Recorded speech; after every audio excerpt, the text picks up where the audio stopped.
Hello guys, welcome back to another mini vlog. প্রায় 5 বছর পর আমি চলেছি দীঘার উদ্দেশ্যে। তোমরা তো বড় ভ্লগটা দেখেই নিয়েছো। সকাল সকাল একদম বাসে করে বারাসাত থেকে রওনা দিয়ে দিয়েছিলাম। তারপর সেখানে গিয়ে হোটেলে গিয়ে ঝটাপট জামা কাপড় চেঞ্জ করে সি বিচের উদ্দেশ্যে বেরিয়ে পড়লাম।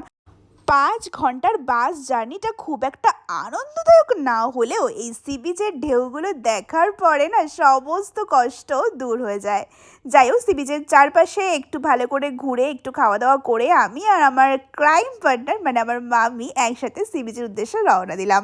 আর সেখানে গিয়ে তো আমরা দারুণ এনজয় করেছি। সত্যি কথা বলতে দীঘার নর্মালি ছোটো ছোটো ঢেউগুলো আমার কাছে এতটাই আকর্ষণীয় লাগছিল, কারণ সেই 2019 সালে আমি লাস্ট সমুদ্রের মুখ দেখেছি।